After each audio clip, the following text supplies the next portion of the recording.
Bom, gente, com muito prazer que nós recebemos vocês aqui hoje, né? Em primeiro lugar, eu queria agradecer aqui a presença dos meus colegas de mesa, que eu já vou apresentar para vocês. E hoje a gente está com uma missão, foi me dada essa missão. Bom, eu queria contar um pouquinho a história antes de chegar nessa mesa aqui, para depois contar uma outra história. Hoje vai ser o dia de eu contar histórias aqui para vocês. Quando pensamos no evento, queríamos fazer uma homenagem ao professor Fernando. E, conversando com sua esposa, Albertina, que me convenceu particularmente, de que a melhor homenagem que poderia ser feita a Fernando seria divulgando, né, propagando, dando continuidade à sua obra. Então, a gente pensou em organizar, então veio essa ideia da gente, durante o evento, e bem no meio do evento, né, que a gente pudesse, então, organizar uma mesa redonda, onde a gente tivesse aqui representantes, né, discípulos, que eu gosto de chamar, os discípulos de Fernando, para que pudesse, então, apresentar e aí a gente continuar a obra aí tão querida e tão especial do Fernando González Rey. Então, eu queria, assim, abrir a mesa de hoje dizendo que essa é uma pequena homenagem que nós queremos fazer a Fernando, né? Eu posso me emocionar em alguns momentos já estou começando a ficar emocionada em função dessa mesa, mas eu queria que esse fosse um momento bem alegre para a gente, porque Fernando era muito alegre, e eu queria que essa mesa representasse a alegria de Fernando. Para todos nós que estamos aqui, gente, vai ser difícil, porque a gente vai falar de uma perda. Só um minutinho. A gente vai falar de uma perda muito recente, e que foi muito dolorida para a gente. Principalmente porque a gente acompanhou os últimos anos de sofrimento do Fernando na área de saúde. Mas falávamos agora com o professor Eduardo, o sofrimento em aspecto de saúde, mas a garra e a vitalidade dele para a produção, para falar da obra dele, né, para divulgar, para lidar com os alunos, principalmente, foi invejável. Assim, eu nunca vi ninguém em processo terminal, né, e querendo trabalhar muito, né? Eu dizia para ele, nesse último semestre, a gente perdeu o Fernando em março, e a gente tinha acabado de iniciar o semestre. Em fevereiro, nós começamos o semestre, e eu dizia para ele assim, Fernando, eu vou designar os alunos sobre sua orientação para outro professor, né, para Daniel ou para Valéria, mesmo que você acompanhe. E a Albertina me pediu isso depois também, em particular, não faça isso, Simone, não faça isso. Eu quero estar com os meus alunos, eu quero estar... E, de fato, ele esteve com os alunos até, acho que, 5 dias antes do seu falecimento, né? Então, estou vendo alguns dos ex-alunos do Fernando aqui, os alunos que ficaram com ele até lá os últimos dias, né, sob a orientação do professor Fernando. Então, assim, gente, o objetivo dessa mesa hoje é prestar uma grande homenagem a Fernando. Eu sei que a gente não tem... É muito pouco que a gente pode fazer para poder mostrar a grandiosidade do Fernando, tá? Mas essa homenagem no sentido de a gente mostrar para vocês, deixar claro, principalmente para os estudantes que aqui estão, que o trabalho do Fernando continua com seus, né, ex-orientandos, com seus discípulos professores, que hoje ainda continuam levando esse trabalho. Então, isso é o que a gente poderia fazer em nome do UniCeub para dar continuidade aí à obra de Fernando. Eu queria, então, agora vou contar para a segunda parte dessa historinha.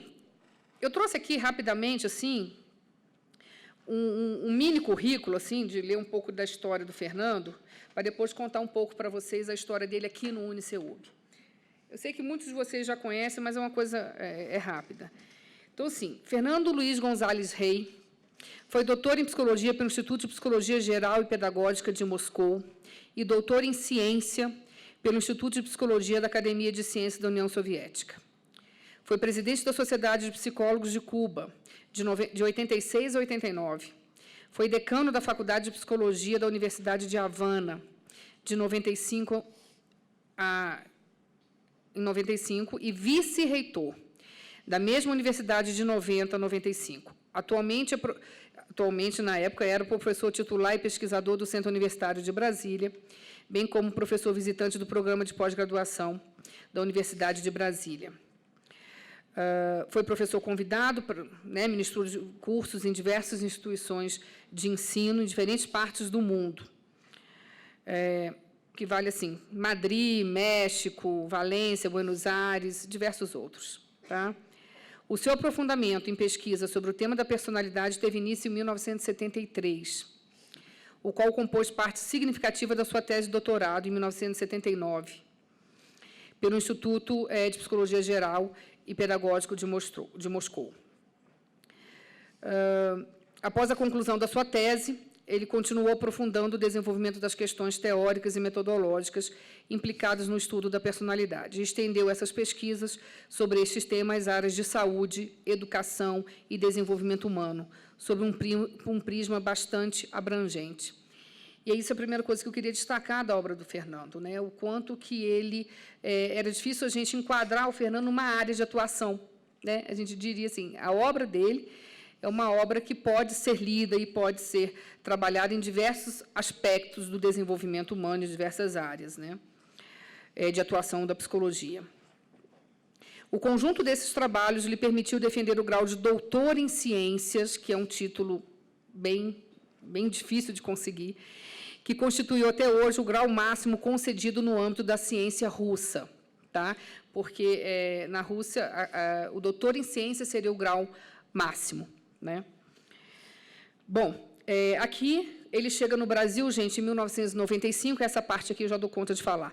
Ele chega ao Brasil em 1995 como professor visitante da Universidade de Brasília, na Faculdade de Educação, do IP. E ele trabalha lá com os professores do Instituto de Psicologia, exatamente. Ele começa depois que ele foi para a Educação. Instituto de Psicologia. E, em 1999, Fernando inicia os trabalhos aqui no centro universitário. Tá? Ele fica conosco trabalhando e começa o primeiro livro dele, de 1997. Então, quando ele chega aqui, ele está começando a falar sobre a epistemologia qualitativa, né? Então, ele vem trazendo isso para dentro de salas de aula, para essa discussão com os alunos. E ele ministrou disciplinas aqui nas áreas metodológicas, né, na área metodológica, ministrou disciplinas específicas sobre a teoria histórico-cultural, também ministrou disciplinas sobre essa teoria, e permaneceu, então, conosco até o seu falecimento, em março de 2019. Então, ele é um professor que ficou 20 anos conosco. Nos ajudou, é um dos professores fundadores do curso de mestrado, aqui do UniCeub, né, no qual ele presidiu a linha de pesquisa Psicologia e Saúde, tá, também até os últimos dias, e já com algumas orientações concluídas, colocando no mercado alguns mestres em Psicologia e Saúde. Então, o professor Fernando tem uma trajetória, encantou diversos alunos aqui, durante esses 20 anos de sala de aula. Depois que ele assumiu a liderança da linha de pesquisa no mestrado, ele ficou mais como professor orientador, né, de monografia, de pesquisa na graduação. E Fernando era assim, ele era falando um pouquinho dessa trajetória acadêmica dele, mas falando um pouco da trajetória pessoal. Tive, em particular, uma relação, num primeiro momento, quando eu assumi a coordenação, gente, em 2003, eu assumi a coordenação do curso de Psicologia. E essa coordenação, até então, era assumida pelo professor Otávio, né, um professor muito antigo na casa, um professor mais velho, muito antigo. E eu, recém-chegada, eu cheguei também junto com o Fernando na casa, em 1999. Em 2003, eleita pelos professores e escolhida pela reitoria, eu assumi a coordenação. E esse fato é interessante porque ele marca muito a minha relação com o Fernando. Fernando entra na minha sala, um certo dia, com toda a energia que ele tinha, né? A energia que ele tinha de falar, de defender as suas ideias, e ele vem me pedir algo que agora eu nem já me recordo, e eu digo para ele que naquela forma que ele queria não poderia acontecer. E ele se enfurece comigo, ele no auge e ele começa a discutir comigo dentro da sala, e ele vira para mim, e aí eu falava para ele, assim, olha, Ele fala assim para mim, mas você está falando com Fernando Gonzalez, aquele jeito dele. Eu falei, e você, professor Fernando, está falando com a coordenadora do curso.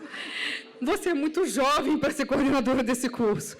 E aí, gente, a partir dessa fala, nossa, que a gente houve um embate, a gente tinha alguns embates, eu e Fernando, até teoricamente a gente tinha alguns embates. Mas depois dessa fala, a gente estabeleceu uma parceria, e tem uma coisa que Fernando falava para mim sempre, constantemente, que isso eu levei para a minha vida, assim. Ele falou, Simone, eu gosto muito de ter embates com você, porque você é muito frontal. Ele dizia isso, né?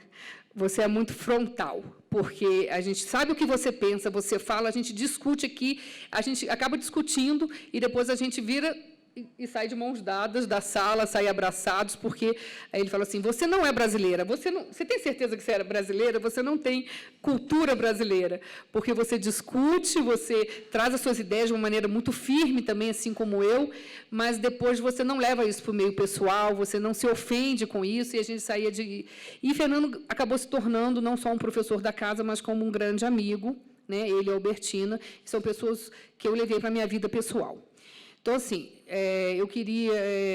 o que a gente pode fazer, como eu disse, é muito pequeno, perto da grandiosidade do Fernando, mas eu queria dar início, então, aqui à mesa, hoje, para que a gente pudesse mostrar, mais uma vez, e que a gente pudesse dar continuidade a esse trabalho que Fernando deixou aqui, né? Foram 20 anos no UniCeub, mas muitos anos de história e um legado muito significativo para a psicologia como um todo. Tá? A psicologia deve muito ao Fernando. Eu acho que a mesa de hoje vai mostrar isso para vocês. Então, antes da gente iniciar a fala, sim, eu queria apresentar os meus colegas. Estou tão empolgada que eu esqueci de apresentar meus colegas. Eu queria apresentar os meus colegas por ordem de... ordem da mesa. Então, tá bom. Ordem da mesa, Cristina Mona. Professor Daniel Goulart, que vocês já conhecem, gente, também pupilo... Eu gosto de falar assim, eu vou perder a formalidade, porque a gente vai quebrar o protocolo. Pupilo de Fernando, eu gostava de falar assim, Daniel veio trazido para a UniCeub pelo professor Fernando, foi ele que nos apresentou, o professor Daniel Goulart, quando ainda era doutorando, e hoje ele é professor da casa aqui e ajuda nessa divulgação da obra do Fernando também. Professora Cristina Coelho, da UNB, que eu tenho muito prazer de trazê-la aqui hoje também, nós já fizemos um trabalho juntas, e professora Cristina também discutiu e participou muito dos grupos de discussão do professor Fernando. Professor José Fernando Patino, eu sempre chamo ele de Paulino, mas é Patino Torres, professor hoje da Universidade Federal de Tocantins, né, do campus de Palmas, em Palmas mesmo. Miracema? Pensei que fosse Palmas. Da Universidade Federal de Tocantins, gente, campus de Miracema, o professor José Fernando também esteve conosco uma época como estágio de doutorado, não era, Fernando? José. Na época de estágio de doutorado, também com o professor Fernando Rey, então foi quando nós conhecemos o professor José Fernando. E a professora Valéria Mori, que vocês já conhecem, né, também foi trazida para casa pelas mãos do professor Fernando, também uma pupila de Fernando, eu costumo dizer, e está conosco aí até hoje, professora que ministra disciplinas de TSP3, assim como o professor Daniel, disciplinas metodológicas na área qualitativa, que é o que eles melhor sabem fazer, aí, aprenderam com o Fernando, né? Então, é isso, gente. Eu queria... vamos abrir os trabalhos de hoje para que a gente possa mostrar aí qual foi o trabalho, o legado que Fernando deixou, não para o UniCeub, não só para Brasília, mas para a psicologia, e uma psicologia, que eu digo, mundial. Tá? Muito obrigada pela presença de vocês aqui em homenagem ao Fernando hoje.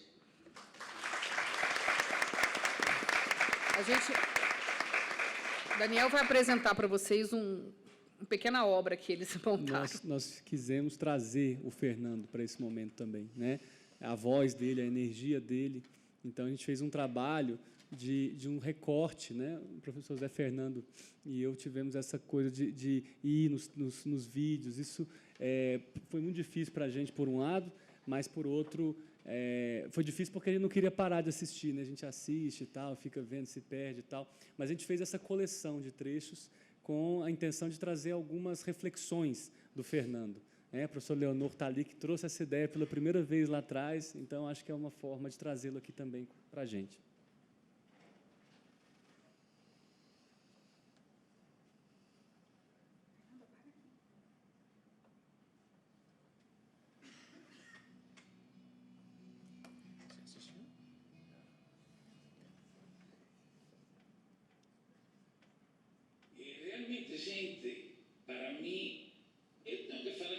emocionado. Eu normalmente vou aos eventos científicos, aos congressos, com um espírito de combate, de luta, de discussão, de debate. Ser latino no mundo da ciência de hoje não é simples. E abrir-se o caminho, o respeito, é um processo realmente tenso, é um processo árduo. Eu tenho que falar também que eu sou um privilegiado histórico, porque tenho uma grande oportunidade do ano 76 ir a fazer meu doutorado à União Soviética, a Moscou, que foi um processo importante não apenas teoricamente, foi um processo muito importante culturalmente. O sea, me encontrar com uma cultura tão diferente à minha, ter que falar uma língua que não era a minha e ter que peitar uma cultura que se era muito dura no campo da ciência. Verdade? Eu cheguei com pesquisas já realizadas, eu levava um tema, isto eu vou repetir algumas vezes, tem muita gente hoje, e a história não é vaidade, são fatos que aconteceram. Essa linha do tempo também não se me ocorreu a mim, igual que o Congresso. Agora, é bom ter essa linha do tempo, porque eu não sou um cara vaidoso, eu sou um cara que sempre estou pensando, aliás, nunca estou no passado, sempre estou pensando as coisas novas que me desafiam, tanto na vida quanto na ciência. Procuro desafios das duas, porque as duas se interrelacionam. Então, por exemplo, eu tive a possibilidade de estar de uma forma viva com o movimento de psicologia social crítica, verdade, nos anos 80 na América Latina, de Martín Baró, Marisa Montero, José Miguel Salazar, Bernardo Jiménez. Foi um momento muito rico, porque esse movimento, com exceção de Martín Baró, fazia culto à crítica desde o lugar do social e a política. E eu, na época, ainda estava no campo da personalidade. E eu levava a discussão da importância do indivíduo, desse caráter forte, criativo, produtor, motivado. E isso me lembro, tenho que lembrar, desculpem as suas discípulas que estão aqui, a professora Silvia Alan, que foi uma das figuras clave também desse movimento. Daí vino nossa amistade, daí fui pela primeira vez na PUC, que Ana era uma menina todavía e Graça era mais menina ainda, porque estavam aí. E como esse movimento de figuras jovens latino-americanas emergiu com um pensamento próprio, questionando, abrindo caminhos heterogêneos, contradições entre nós. Uma das características da psicologia tecnicista instrumental que temos e que tem tido, está embutida na história da psicologia, é a separação da psicologia, da filosofia, das ciências sociais, da arte e do pensamento humano de forma geral. Este problema de indivíduo e sociedade é um problema fascinante. Por quê? Porque o problema não é o indivíduo ou a sociedade. O problema é de que concepção de indivíduo e de sociedade partimos. Os conceitos não são entidades estáticas. Os conceitos tomam vida dentro de sistemas que los integra, los desenvolve y que llamamos teorías. O sea, los conceptos son recursos de pensamiento y no tienen un significado abstracto, fuera las teorías que rescatan y desenvuelven conceptos para abrir espacios de inteligibilidad que otras teorías no proporcionan. Eso es una importancia tremenda para la ruptura da visão naturalista e individualista do objeto da psicologia. O psicopata é um indivíduo ruim, mau, que tem intrinsecamente, não tem sentimento. Todas essas figuras que essa psicologia maniquea, individualista, criou em nossas mentes, precisamente despojando o pensamento psicológico da riqueza de uma trama em que o indivíduo sempre está embutido. O único problema é que o indivíduo não é apenas um eco, não é um reflexo, não é uma imagem. O indivíduo é um sujeito ativo, produtor de resistência, subversivo. Por isso eu falo, de que indivíduo estamos falando? Com certeza, para para representarnos este individuo y esta forma de pensar social, no tenemos que partir de algún tipo de teoría, y aquí traigo, mi propuesta, un tipo de teoría en que o social e o individual não sejam dicotómicos e onde os princípios ontológicos, verdade, de representar certa relação, estén assentados em uma produção qualitativa diferente daquela do mundo animal, que precisamente tem sua gênese na cultura e na sociedade. Uma coisa é reconhecer a gênese do indivíduo na cultura e a sociedade, e outra coisa é pensar que o indivíduo é uma simples interiorização da cultura e da sociedade. E este foi um grande dilema da psicologia da qual eu parto. Então, para mim, a subjetividade não é algo intrínseco, intrapsíquico dos indivíduos. A subjetividade é uma qualidade dos processos humanos que caracteriza indivíduos e processos sociais. Com isto, estou muito longe do subjetivismo que o professor criticava. O subjetivismo é pensar que existe um mundo interior através do qual se constrói por axiomas a vida, o mundo externo. Pelo contrário, a subjetividade é uma parte inseparável das realidades humanas. Nós vivimos realidades subjetivas. Ou seja, quando o professor também colocava, a esquerda está colonizada pela direita, coisa que eu tinha sublinhado antes disso, no esquema. A esquerda está colonizada pela direita, não porque ela quer estar colonizada. Não é que o cara de esquerda é ruim, é que simplesmente a subjetividade social dentro da qual a esquerda vive, hoje na América Latina, não tem podido quebrar o ordem dominante e as subjetividades sociais hegemônicas. A psicoterapia sofre, como toda prática, os efeitos da subjetividade social hegemônica. Por exemplo, hoje nós temos no Brasil as pessoas têm um instrutor de natação, um instrutor de piano e um psicoterapeuta. Então, evidentemente que se tem banalizado a psicoterapia. A psicoterapia tem passado a ser um ato comercial com pouco acompanhamento, com pouca fiscalização, com pouca projeção teórica sobre suas distintas oportunidades. E quando eu falo de psicoterapia, eu não falo de um acto elitista.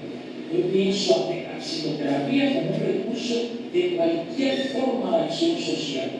Na favela, na escola, um momento de relação com o outro, de uma dialogicidade que desafia e favorece alternativas ao outro.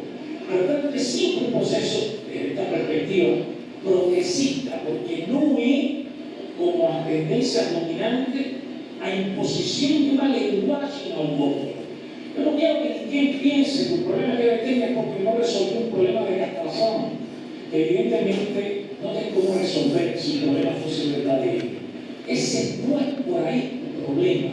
Uma coisa é minha linguagem teórica como profissional e outra coisa é a prática terapêutica como um diálogo que procura reposicionar o outro e que o outro seja capaz de gerar opções. Que seu caminho de vida, com sua linguagem, com sua reflexão, igual que uma comunidade gera, igual que um grupo social gera. Eu nunca vivo a vida através de minhas limitações, eu vivo a vida através de minhas possibilidades. Então, esta proposta é uma proposta que subvierte o ensino tremendamente cognitivizado que ainda temos, é uma proposta que subvierte a forma de olhar e de trabalhar a sala de aula, e é uma proposta que subvierte a imagem do aluno ruim e do aluno bom. A vezes ser bom nos resultados é paralisante no desenvolvimento. Já em nossas pesquisas, com frequência, temos visto alunos que se acostumam ao resultado bom, à nota alta, e, sendo muito bons, com operações intelectuais realmente complexas para a idade que tem, terminam se centrando na memorização para não perder um ponto da avaliação. Y longe de crecer en ese proceso donde ya hay un espacio social de evaluación, él tiene un retroceso, él no avanza. Porque el desenvolvimiento humano es un desafío permanente y es un desafío en el cual transitamos a medida que desenvolvemos nuevos recursos, nuevos sentidos subjetivos que nos permitan optimizar nuestras posibilidades, nuestras capacidades y entrar en procesos cada vez más complejos, no dominio del saber y no dominio de la vida. Porque, en definitiva, la escuela debe formar alumnos para la vida, no para un saber excluido de la vida. Yo realmente lembro un alumno ciego, excelente, que teve na Universidade de La Habana. Este alumno hoje é doutor pela Universidade Autónoma de Madrid, tem uma consultoria própria em Madrid, mas no primeiro momento que ele chegou a Madrid, que não tinha um espaço e estava passando bastante trabalho, queremos que nos sentamos em um metro, uma estação de metro, e aí saímos para almoçar. Eu le preguntaba a él, porque yo conocía a él bien, ¿usted quiere que yo vaya a su casa? No, él era un cara independiente, él se orientaba, él le preguntaba, él era activo en su posicionamiento. Y cuando yo le pregunto, bien, ¿de qué estás viviendo aquí en Madrid ahora? Dice, de dar terapias a ciegos como él, que no pueden salir de casa y que tienen mucho miedo de su condición. Esta es una expresión fantástica de cómo realmente ningún tipo de defecto, cuando somos capaces de una educación que favorezca un desenvolvimiento subjetivo de los individuos, realmente ningún tipo de limitación se puede ver como una barrera infranqueable. Nuestras experiencias casuales, que pueden ser también experiencias clínicas singulares, nos alimentan permanentemente nuestros caminos de vida. Cuba fue un país que tuvo una revolución profunda que mudó radicalmente no apenas los sistemas normativos sociales, las instituciones, sino los propios individuos. Fue un laboratorio. Entonces, por ejemplo, yo tengo un compañero en la universidad, que es uno de los físicos más importantes de Cuba, con varios premios europeos, que él era analfabeto a los 17 años. Él sigue siendo analfabeto, ¿no? Yo brincaba con él y falaba, tú sigues siendo analfabeto en la cultura, pero en la física eres una estrella. Porque él es obsesionado de la física. La física es parte del sentido de su vida, es profesor y se hizo doctor en física en 19 años. Ese cara se alfabetizó, pasó por los niveles diferentes de ensino de la universidad y se fue doctor en física. Entonces, ¿cómo podemos explicar eso desde teorías que comprenden el desenvolvimiento como un proceso gradativo? Eso nos indica que hay momentos cualitativos de rupturas extremadamente fuertes, porque están asociadas a vivencias extremas que se convierten en unidades, en configuraciones subjetivas del desenvolvimiento. Porque siendo físico, él ganó nuevos espacios de socialización, de relaciones, un otro lugar social, domina otra lengua.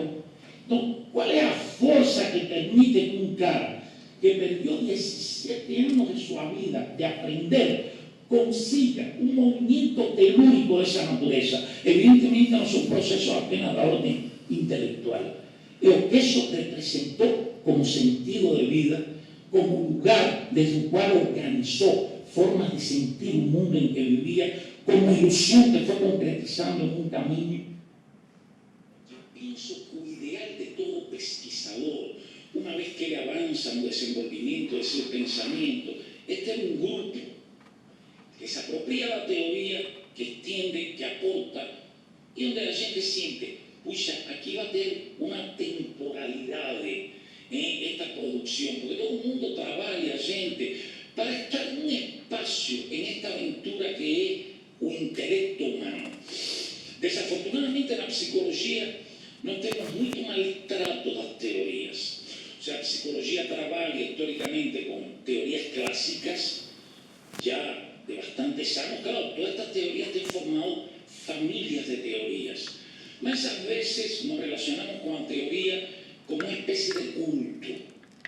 Y las teorías son sistemas de inteligibilidade para favorecer o pensamento desde um ensemble conceptual onde os diferentes tópicos estén interrelacionados, se afecten de forma recíproca y sean capaces de abranger un espacio de pesquisa, de práctica y de producción intelectual. Las teorías son sistemas vivos.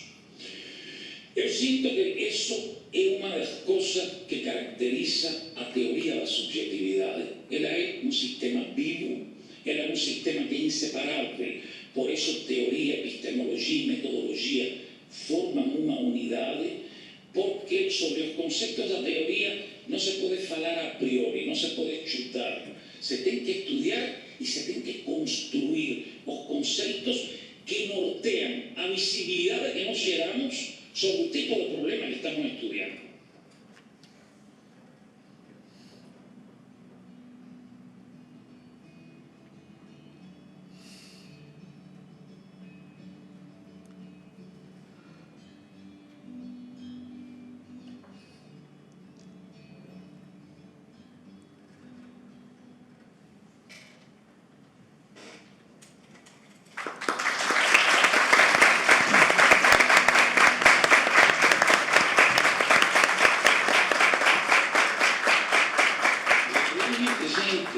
Para mí, tengo que falar que estou emocionado. Eu normalmente vou.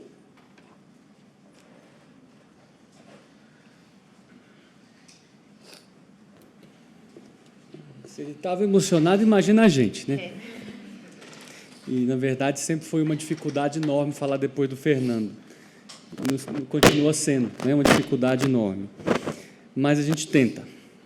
Eu queria agradecer, né, essa oportunidade, também em nome da Albertina, dos filhos do Fernando, essa possibilidade de fazer essa mesa nesse evento importante, né, importante para o curso, importante para essa instituição, que o acolheu e que ele acolheu também. Né? O Fernando escolheu estar aqui, ele era das pessoas que podiam escolher, né, onde estaria. Ele escolheu o Uniceub como principal lugar de trabalho dele no Brasil, né?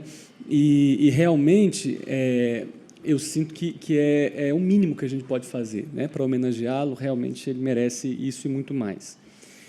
Bom, eu vou falar um pouco de algumas questões que marcaram o meu encontro com ele, mas eu penso que assim a gente está também fazendo homenagem à pessoa dele, né, ao ser humano que ele era.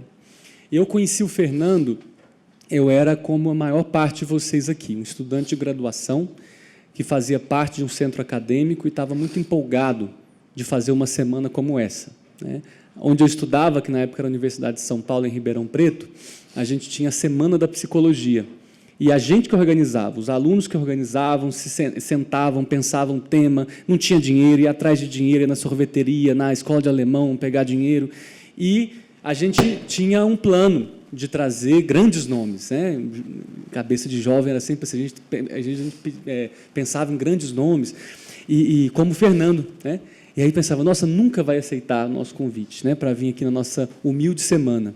E o Fernando aceitou ir na nossa semana.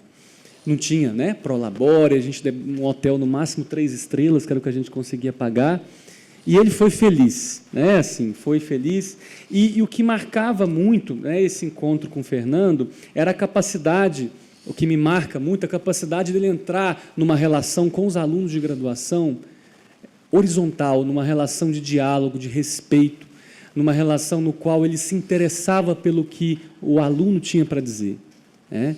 E marcou muito a nossa graduação, marcou muito lá na USP de Ribeirão Preto essa presença dele. E isso, para mim, é a expressão dessa condição, que eu acho que ele exalava. A produção teórica, ele fala disso, ela nunca é dissociada dos valores humanos, né? Essa dissociação entre ciência e ética, entre a produção intelectual das questões da vida, é um equívoco, e eu acho que ele era uma expressão muito disso, né? Nessa ocasião, nosso grupo, a gente perguntou se alguém estaria disponível para ciceronear o Fernando, né, em Ribeirão Preto, mostrar a cidade, e eu, mais que depressa, me coloquei, porque seria uma honra, né? Então, a gente saía, andava por Ribeirão, pelos bares, e me impressionava assim, como que ele ia, né, de um tópico teórico para uma conversa sobre história, para uma questão de cultura, entrava no sebo, me dava de presente um livro do Milan Kundera, e aí, de repente, a gente estava falando do neto dele. Então, a vida e o pensamento, para o Fernando, de fato, era uma questão, era a mesma coisa, né? O pensamento teórico dele estava na vida dele. Bom, depois disso, a gente fez uma relação muito boa, e ele falava ele começou a falar que eu passei a ser o amigo mais jovem dele, né? Eu era o amigo mais jovem. E ele transformou a minha vida, né? Eu acho que transformou a vida de todo mundo que está aqui na mesa. O Fernando, depois, veio a ser o melhor orientador que eu talvez tenha tido a chance de conhecer, mas se tornou também uma espécie de pai, pela relação que a gente tinha, em alguns momentos uma espécie de amigo, que a gente trocava, conversava, e, em algumas vezes, um irmão. Tudo ao mesmo tempo, né? E aí eu lembro, nessa ocasião, em Ribeirão, ele falava, você vai fazer seu doutorado comigo lá em Brasília? Imagina uma pessoa daquela perguntar para um menino da graduação se eu ia fazer o doutorado. Então, abria uma avenida na minha frente. Assim. Eu acho que essa era uma capacidade que ele tinha. Ele tinha uma capacidade muito especial como educador de enxergar caminhos para ele e para o outro que estavam além do que a maior parte das pessoas podem enxergar. E ele fazia isso com uma convicção tamanha que a gente começava a acreditar que era possível. E a gente acreditando que era possível, ele sonhava mais. Então, era um processo que ia se retroalimentando. As fantasias iam se tornando realidades, sonhos, projetos, né? E aí ele indicou, na época, 3 livros para a gente ler. Eu lembro que eu li esses livros antes dele chegar e fiquei impressionado. Eu lembro que era Epistemologia Qualitativa e Subjetividade, um livro de 97, Sujeito e Subjetividade, e Psicoterapia, Subjetividade e Pós-Modernidade. 3 livros densos, teóricos. E eu passava, às vezes, noite lendo para entender aquilo lá, e me encantava ao mesmo tempo, porque me apresentava. E eu, na época, fazia grupo de psicanálise, grupo de fenomenologia, como graduando. Mas a psicologia que o Fernando apresentava, e eu acho que ele apresenta, e o legado dele, é uma psicologia que eu sinto que traz uma visão que integra o psíquico. Há muitos processos que, em geral, são dicotomizados. Ele falava muito da questão indivíduo-cultura, mas a gente pode pensar na questão consciente-inconsciente, na questão interno-externo, emoção-razão. Então, como transitar por essa psicologia das fantasias, das imaginações, da criação humana, e, ao mesmo tempo, sem correr no individualismo, entender como isso é culturalmente e historicamente localizado, mas, ao mesmo tempo, tem espaço para a criação do indivíduo. Então, uma discussão muito consistente nisso, e eu acho que isso marca a trajetória do Fernando. E falo muito brevemente, a Simone já me antecedeu nisso. O Fernando tem essa formação como psicólogo em Cuba. A psicologia em Cuba era muito marcada pela psicologia histórico-cultural na época, então ele foi muito influenciado por Vygotsky, por Rubinstein, Bolshoi, Chudnovsky, que foi orientador dele. O Fernando era um jovem e não sabia falar russo, chega na União Soviética, sabia falando um russo meio macarrônico, e defende as ideias dele lá, para o orientador dele, ninguém entende o que ele estava falando, e aí o orientador fica confuso, leva para a supervisora, e a supervisora também não entende o que ele fala, e aí no final falou algo assim para o orientador dele, eu não sei o que ele está falando, mas para um jovem defender o que ele está defendendo com tanta força, deixa ele pesquisar o que ele quiser. Então esse era o tipo do Fernando, assim. Ele ia abrindo os caminhos de acordo com a audácia dele, de fazer isso.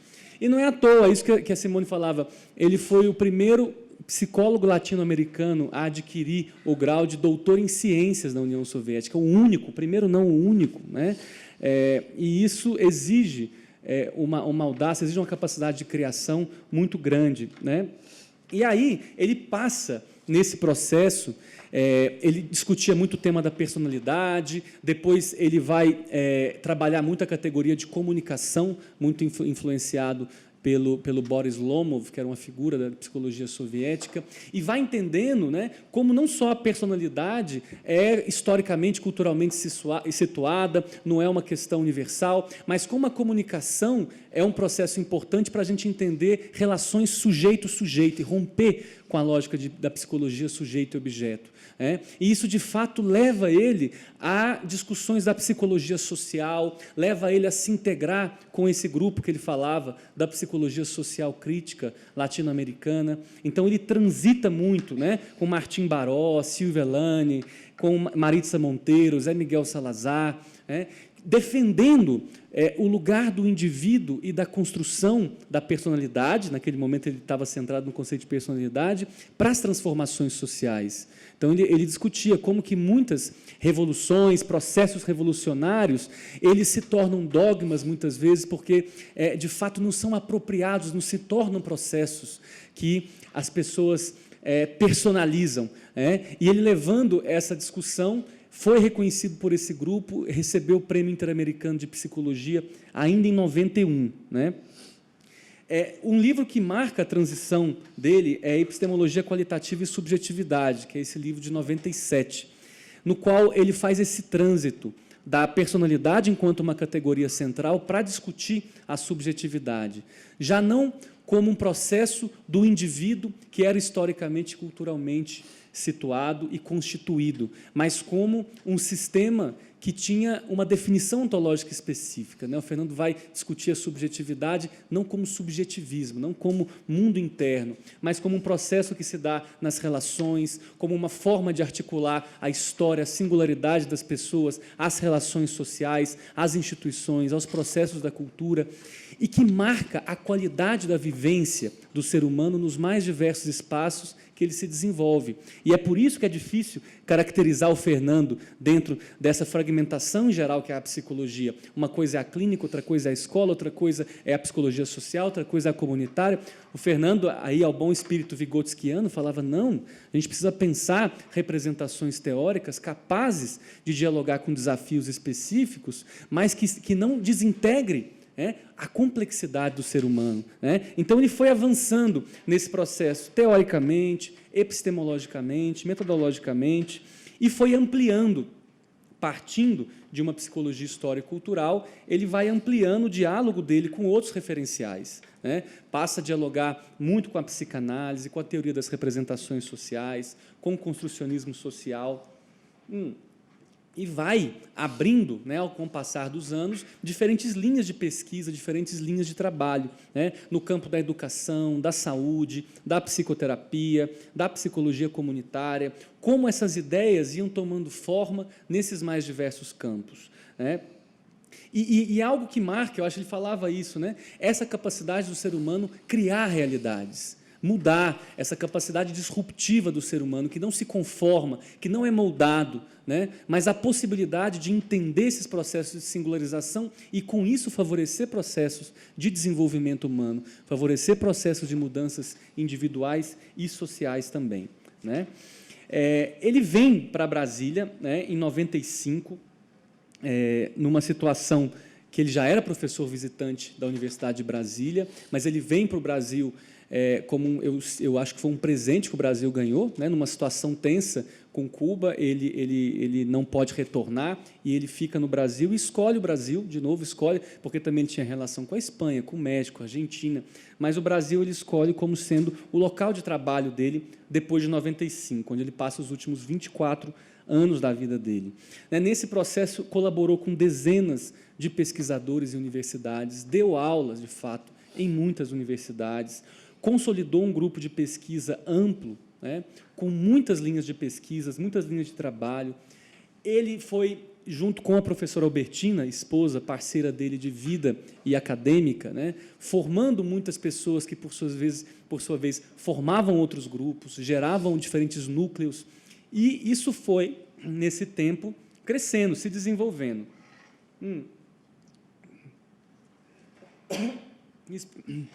Expressão disso foi o primeiro Simpósio Nacional de Epistemologia Qualitativa e Subjetividade, no ano de 2017, que reuniu aqui no Uniceub 21 estados do Brasil, representantes de 21 estados, de diferentes países, pessoas que usam esse referencial como forma, né, como plataforma de pensamento para pesquisas e práticas.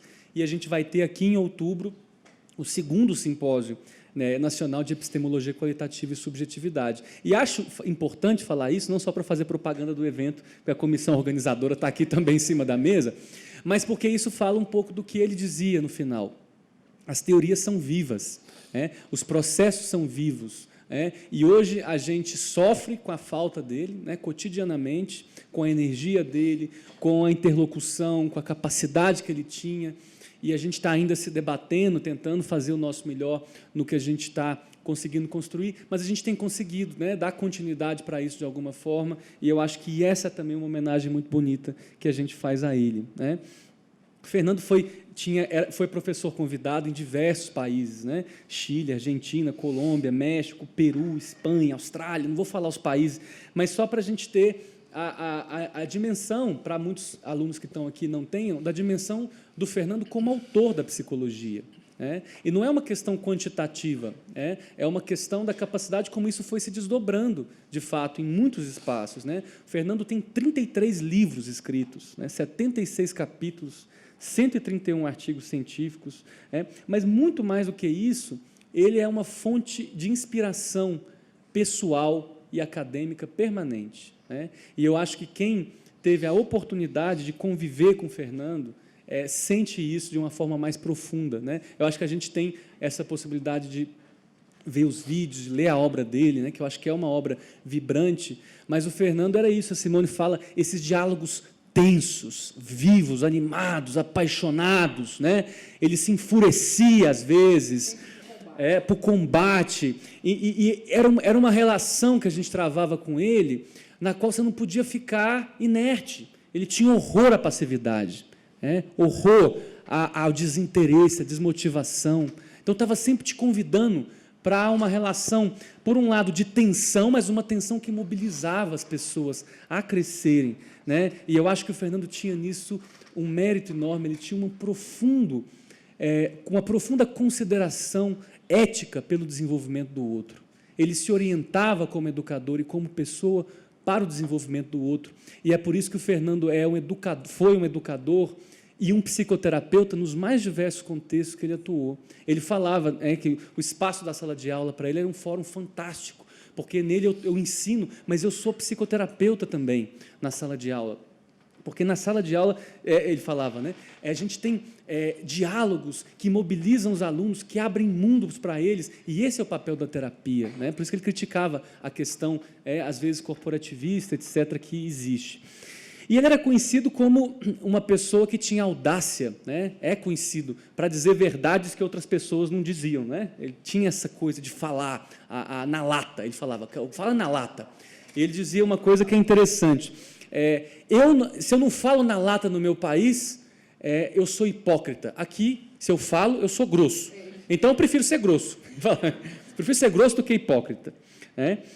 E eu acho que muitos estudantes que estão aqui, e eu também sou testemunha disso, que via no Fernando, mais do que um orientador, para aqueles que tiveram a chance de ter o Fernando como orientador, o Fernando era um mestre da vida. O Fernando era um mestre, e poucas pessoas, eu penso, que são mestres, embora tenha um título de mestrado, gente, mas estou falando de uma outra qualidade de mestre. E não é um mestre que dogmatiza, é um mestre que instiga, que eu acho que é o verdadeiro mestre. E ele estava sempre, então, buscando na vida essa matéria-prima para as reflexões dele. Então, nas salas de aula, ele trazia casos do neto e trazia casos de Cuba, que ele amava o país dele de Cuba, com as contradições que ele viveu, e do tempo na União Soviética, da guerra na Angola. Tudo era matéria-prima para refletir sobre a psicologia, sobre a educação, sobre a sociologia, sobre a filosofia da vida, como ele falava. E, de fato, eu sinto que isso encanta, porque isso mostra um estilo, um tipo de pensar que eu acho que é muito raro ainda, infelizmente. E penso que a experiência dele com câncer é também muito expressiva do ser humano que o Fernando... eu tenho dificuldade de falar passado até hoje, eu falo que o Fernando ele lutou 7 anos, né, contra um câncer muito agressivo que ele teve, um câncer de próstata, depois com metástases. Mas ele falava, Daniel, o câncer para mim não é um caminho para a morte, o câncer é um processo de vida. E eu não enxergo o câncer como uma maldição, como algo que me aconteceu. O câncer é uma expressão da natureza. E aconteceu comigo como pode acontecer com qualquer um. E hoje eu consigo viver o meu câncer como eu vivo a minha calvície. O câncer está em mim, assim como a minha calvície está em mim. E eu não deixo de ser eu porque eu tenho câncer. Por isso que eu estou apaixonado pelos projetos, por isso que eu continuo empolgado com as minhas coisas, por isso que eu vivo a vida, e também pelo câncer. Ou seja, o câncer também trouxe para ele processos que ele valorizava nessa trajetória. Isso é muito interessante. Ele manteve, a Simone falou isso, os trabalhos, os projetos, as orientações com os alunos, até as últimas semanas da vida. A última vez que o Fernando estava em casa, no dia, eu presenciei esse dia, e a primeira coisa que ele me viu, quando ele me viu, ele falou, pega meu computador, a gente tem umas coisinhas que eu quero te falar. Não, tal artigo tem para tal revista. Então, ou seja, isso eram 6 dias antes dele falecer. E ele estava preocupado com as coisas, com contato com fulano e tal. Então, a pessoa e isso me reconforta, isso eu preciso dizer que me reconforta, que ele viveu de uma forma íntegra, autêntica, sendo quem ele era até o último dia da vida dele. Eu acho que isso é muito bonito e poucas pessoas conseguem fazer isso. Não por causa de uma doença, necessariamente, mas porque a gente se desencanta pela vida. O Fernando sempre foi muito encantado, talvez das pessoas, e a pessoa, talvez, que tem a maior conexão com a vida que eu já conheci. E a forma como ele lidava, a outra equação da questão da doença, era a forma como ele lidava com o tratamento dele. Então, ele estava sempre buscando alternativas, lendo artigos na China, não sei o quê. Tinha uns 4 ou 5 médicos de uma vez. Ele costumava dizer, rindo, que ele enganava todos eles. Assim. Então, assim, ele falava, médico, para mim, é um interlocutor dialógico, não é um bastião da verdade técnica. Então, teve um dia que ele fez, a médica dele, que estava acompanhando um tratamento que ele fez, pediu um exame de sangue. E ele foi fazer o exame de sangue e incluiu no exame de sangue outros indicadores que a médica não tinha pedido. E aí o cara no laboratório virou para ele e falou, olha, mas sua médica não vai ficar brava com você, não? Se você está pedindo outras coisas? Ele falou, vem cá, vocês são coadjuvantes do meu tratamento, mas eu sou o protagonista da minha vida. Você imagina, né? O cara deve estar pensando nessa até hoje. Mas, assim, porque realmente, eu acho que isso fala dele. Eu acho que fala... foi o paciente mais impaciente, eu acho que qualquer médico já pôde cruzar. E ele tem, então, essas características todas, e eu me lembro muito de um diálogo que eu tive com ele, já encaminhando para o final, estou acompanhando meu tempo aqui. Tive um diálogo com ele no dia 31 de janeiro. Ele faleceu no dia 26 de março. E essa foi uma conversa que a gente teve fazendo parte de um projeto, de um livro autobiográfico, que o livro ainda não ficou pronto, isso é um processo todo mais difícil agora, mas a gente tinha sessões de diálogos e autobiográficos, reflexões sobre a vida, e a gente tem mais de 20 horas de áudios gravados, então é uma preciosidade, e fico feliz que outras pessoas vão poder conhecer essas histórias. Mas, nesse dia, ele falou assim, Dani, eu sinto que eu chego aos 70 anos tendo vivido coisas que pessoas que vivem 100 não viveram. Eu tive uma vida repleta de vivências, tive uma família feliz. E se eu pudesse escrever um livro sobre a minha vida, coisa que eu não quero fazer, ele estava sempre muito preocupado com a psicologia, com as coisas, ele falava assim, eu escreveria um livro como Pablo Neruda escreveu, Confesso que he vivido, confesso que vivi. E eu diria que eu sou um felizado por ter chegado aos 70 anos como eu cheguei. Então, é muito bom ouvir isso dele. Foi muito bom ouvir isso dele. E eu penso que o Fernando, dentro da própria obra, da própria forma de pensar dele, ele foi um sujeito da própria vida. mas um sujeito no sentido de criar caminhos, de abrir espaços alternativos, espaços normativos, em condições adversas, mas uma abertura de caminhos que sempre convidou muitas pessoas para ir junto com ele. Não é à toa que ele tinha essa generosidade com os caminhos que ele abria, ele convidava as pessoas a vir junto, né? E eu acho que é um pouco por isso que a gente está aqui também, né? Ele faz uma falta cotidiana dura, né? Para quem tinha esse carinho, essa amizade com ele, a gente sente muita falta dele no dia a dia. E, por outro lado, eu penso que poucas pessoas têm a condição de deixar um legado acadêmico e de vida tão vibrante como ele deixou, né? E poucas pessoas realmente são capazes, eu sinto, de permanecerem vivos mesmo depois da morte, como ele consegue fazer, né? Como ele consegue estar entre a gente e pelo tudo que ele deixou para a gente. Então, a gente é muito grato, eu sou muito grato à existência do Fernando. É isso.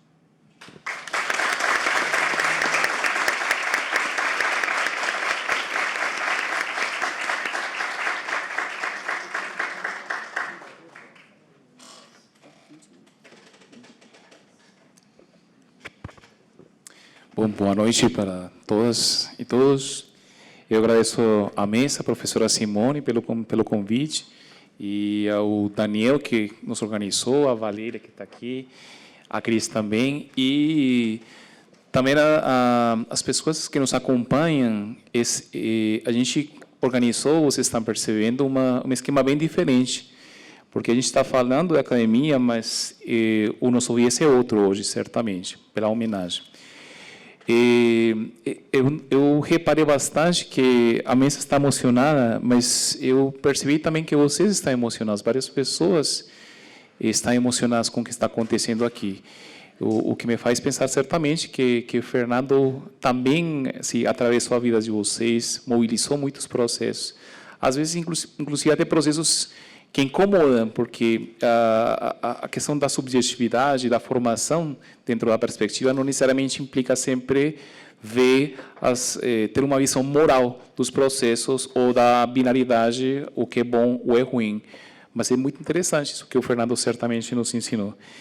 Eu vou conversar um pouco com vocês em relação com como a proposta do Fernando deu aportes fantásticos para a pesquisa e a prática profissional. Todos sabemos que é difícil, e o Dani já falou, encontrar um autor latino-americano que tenha pensamento próprio, que tenha uma obra original. Boa parte das nossas pesquisas, na maioria dos casos, correspondem a descrições que tomam teorias usualmente produzidas em outros lugares e que repetem e tomam as categorias como se elas tivessem valor intrínseco, como se tivesse uma verdade abstrata, como o próprio Fernando nos vídeos criticava. Eu acho que uma primeira questão, eu acho que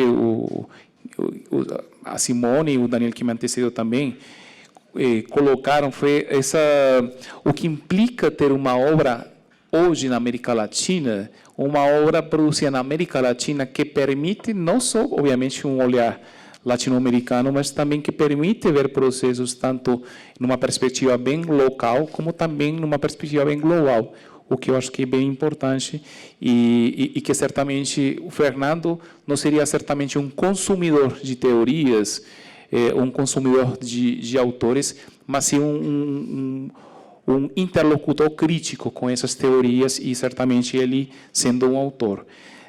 Ter participado com o Fernando em diferentes espaços de formação, de pesquisa, foi bem complexo, porque, usualmente, rara vez você tem um professor ou professora autor ou autora. Usualmente, os pesquisadores, certamente, temos uma formação, mas ser um autor isso tem um nível diferente que certamente confronta aos alunos no seu próprio papel da formação. E é por isso que a própria pesquisa com o Fernando, ela se viu bastante privilegiada, nós pensamos, justamente porque ela aporta uma compreensão das formas de produção de conhecimento científico.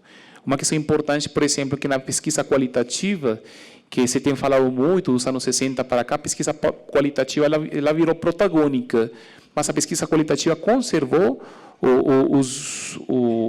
os rasgos, o viés também empirista e acrítico que antecedia e que correspondia àquelas propostas que, de repente, eram consideradas não necessariamente perspectivas do que chamaríamos hoje em dia qualitativo. Acho que o aporte da obra do Fernando a como se produz conhecimento qualitativo numa perspectiva da epistemologia qualitativa é um aporte precioso, porque você rara vez encontra obras que não só te mostram o valor qualitativo em termos de uma abstração epistemológica, mas que te acompanha nessa costura da produção do conhecimento e te indica algumas possibilidades em relação com isso. E isso, obviamente, se vê fortalecido porque a obra do Fernando tinha 3 princípios fundamentais, a gente não vai discutir academicamente eles, mas eram dialogicidade, singularidade e o método construtivo-interpretativo, essa versão construtivo-interpretativa do conhecimento. Mas é interessante porque existiam outros princípios implícitos que, de repente, não estavam escritos, mas que os que estávamos mais próximos com eles também os reconhecemos. Primeiro, que Fernando falava que não se faz ciência por fora dos valores de uma cultura, de uma história. Essa separação de ciência e valores é uma das questões mais complexas que hoje em dia a gente vive. A gente nunca avançou tanto cientificamente, mas nunca estamos tão também fragilizados e expostos aos próprios avanços da ciência. Eu acho que o Fernando trazia sempre essa questão do que implica pensar e refletir sobre o valor que está envolvido na própria pesquisa que a gente faz. Um princípio que era fundamental da vida dele também, e que eu acho que a gente está aprendendo bastante, é a própria alegria e o prazer de produzir conhecimento. É interessante porque, às vezes, por exemplo, você analisa, eu tenho feito pesquisa com jovens universitários, assim como vocês, aqui a maioria são pessoas muito novas, e usualmente se fala de pesquisa com uma expressão tão triste, tão chata. Assim, a pesquisa ela é procedimentos chatos, padronizados, e parece que ela não tem em si mesmo uma alegria no seu próprio proceder, o que certamente não acontecia com a pesquisa que nós temos feito junto com o Fernando. Essa questão da alegria e do prazer usualmente tem sido sempre desconsiderada nos próprios epistemólogos, porque se fala que a epistemologia é um campo extremamente abstrato, extremamente objetivo, extremamente formal, e no qual o indivíduo que produz conhecimento, ele como pessoa, ele parece que ele vai se apagando, ele vai se diluindo. Com o Fernando, a gente aprende que fazer pesquisa implica necessariamente usar os recursos subjetivos de você como pessoa, de nós como pessoas, certamente para gerar aqueles processos tanto no campo quanto também na própria produção de conhecimento. E essa questão da alegria, que pode parecer banal nas perspectivas mais formais do conhecimento, nos levou sempre a um elemento fundamental, que era um princípio implícito também com o Fernando, que era essa capacidade que ele tinha para despertar curiosidade nas pessoas. O pesquisador como uma pessoa que mantém essa curiosidade por conhecer mais, por aprender mais. As sessões construtivo-interpretativas com o Fernando eram fantásticas, porque a gente sempre levava uma interpretação e ele questionava permanentemente as interpretações que os alunos, os jovens doutores, iam certamente gerando. Isso é muito interessante, porque a interpretação ela não está feita, ela não está pronta. Não existe uma relação direta entre, e um aporte precioso para a epistemologia, não existe uma relação direta entre os fatos, a dimensão que chamamos, entre aspas, empírica, e a sua correlação com algum tipo de construção teórica. Não existe essa relação. Essa relação a gente tem que gerá-la, temos que produzir essa certa relação. E um aporte fundamental, além da curiosidade, de provocar curiosidade nos pesquisadores, e que a pesquisa sempre seja um campo de curiosidade, implica pensar a pesquisa sempre como um processo que tem uma finitude. O valor da ciência, e o Fernando sempre falava isso, a ciência é a capacidade que temos para gerar inteligibilidade em certo momento histórico, em certa cultura. Mas, de repente, amanhã, a nossa construção é outra e abrimos outro campo de inteligibilidade e, certamente, essas interpretações já não são mais... Elas já não têm tanto valor heurístico como tinham antes. Isso aporta para a própria pesquisa, e não estou falando, olha que eu nem mencionei pesquisa em psicologia, estou falando de uma pesquisa mais geral, nas ciências, dá um aporte fundamental, porque isso justamente descristaliza e tira aquele caráter atemporal que usualmente a pesquisa e o valor da pesquisa tem. Não é, vocês conhecem, as pessoas às vezes estudam os autores de uma forma absolutamente sacralizada. É como se a gente fosse uma espécie de arqueólogo que você tem que ir lá e escavar e encontrar a verdade. Aquela questão que exatamente Vygotsky queria falar sobre isso. Ou os grupos freudianos também, que se especializam, alguns deles, por exemplo, em aquela escavação última, mas que Fernando sempre criticava essa questão de... Isso é muito interessante, mas quando você para de produzir ideias, a pesquisa fica certamente enfraquecida. Uma questão fundamental em tudo isso que estamos falando é a categoria emoção. Eu acho que nós iniciamos o vídeo, né? A gente preparou um vídeo, inclusive, com uma colega que não está aqui hoje, que é a Mariana, né? A Mariana não está aqui, mas a Mariana nos ajudou tecnicamente, porque ela foi esperta, porque o Daniel e eu não temos como fazer essa preciosa obra que aparece aí nos vídeos. Mas a emoção... Não, e ela é, mas ela ela também é, mas ela é maravilhosa para essas questões. Mas, gente, a emoção, que se vocês analisam, o que nos convoca aqui, principalmente, é a emoção. O que nos convoca aqui e que nos faz ficar aqui, mesmo que poderíamos estar em outro lugar, de repente, fazendo também atividades prazerosas, é justamente a emoção de dialogar, de aprender, nesse caso, eu ia fazer uma homenagem ao Fernando. A emoção, na pesquisa, ela também foi esquecida. Boa parte dos epistemólogos tiraram a emoção do próprio processo, tanto no campo, no trabalho de campo, como também no momento que você costura a produção de conhecimento. Isso é muito importante, porque a emoção ela vem a ser uma categoria subversiva, e é subversiva na psicologia. Simone, não é um contrassenso a psicologia, às vezes, boa parte da psicologia, ela não reconhecer a emoção e a afetividade como um dos processos mais fundamentais de qualquer prática humana, mas a psicologia certamente continua enrolada, reconhecendo certamente os processos cognitivos, os processos simbólicos, mas o caráter da emoção na pesquisa certamente é um aporte precioso que o Fernando nos deixa e continua. E a emoção não só na pessoa, mas a emoção na teoria, porque as explicações ontológicas da subjetividade, e em algum trecho vocês se lembram agora do vídeo do Fernando, fala como se explica que uma pessoa que era analfabeta até os 17 anos, depois, em pouco tempo, ela consegue se superar seus limites e ela virá uma pessoa com nível de formação que pouquíssimas pessoas conseguem ter. Como se explica? Não existe uma teoria determinista, nem culturalista, nem individualista, nem sociologizante que possa compreender como certamente uma pessoa com menos recursos pode certamente superar, e a emoção, por isso, ela detona teórica e ontologicamente os processos da pesquisa, porque a emoção nos permite, certamente, em sua articulação com o simbólico, mostrar uma teoria da motivação, que é certamente a teoria da subjetividade, e temos conversado entre nós, com o Daniel, certamente, além de... é uma expressão de uma teoria da motivação humana, que explica como os processos humanos se mobilizam, não necessariamente pela via da obediência, nem pela via do simbólico, mas também na sua articulação com essa parte da emoção.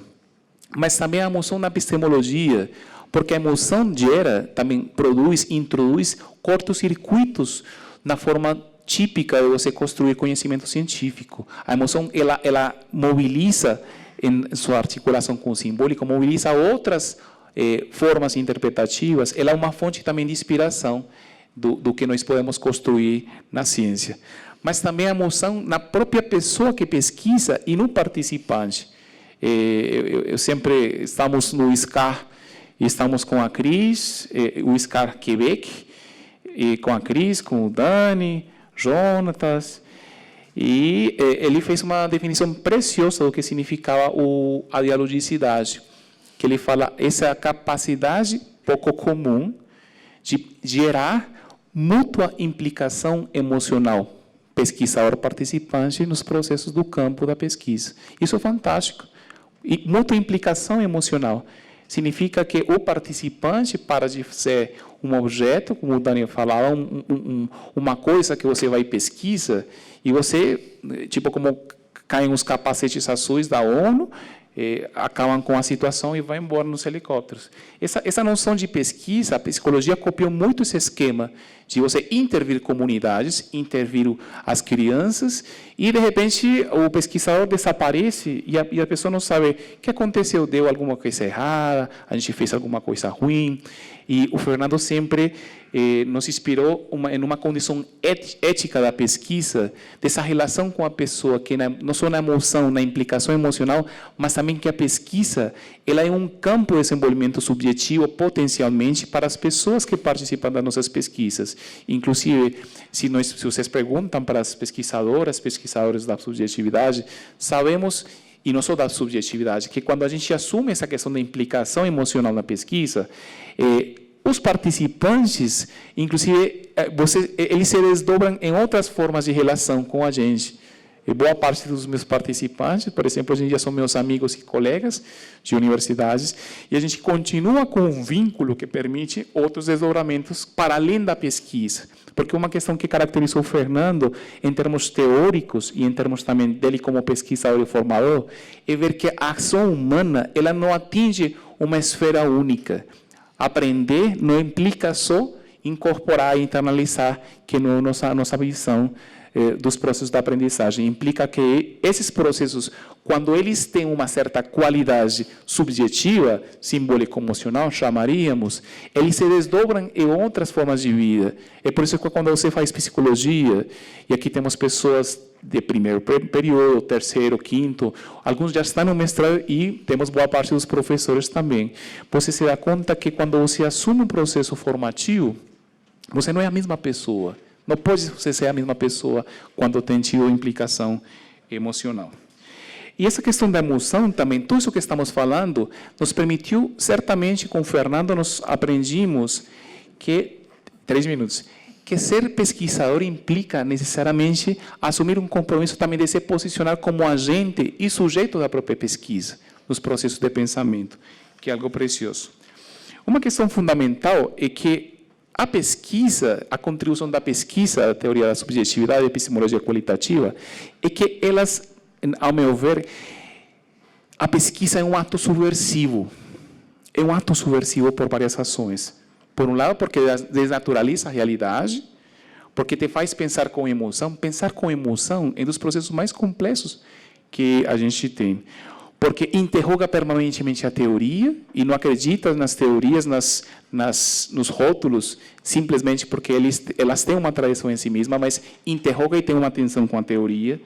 Porque, certamente, a pesquisa ela pode gerar desenvolvimento subjetivo nas pessoas, porque detona com os determinismos que eu falava agora. Uma questão importantíssima é detonar com os determinismos, inclusive com os determinismos subjetivistas, porque o Fernando não acreditava que a subjetividade esgota todas as formas de explicação.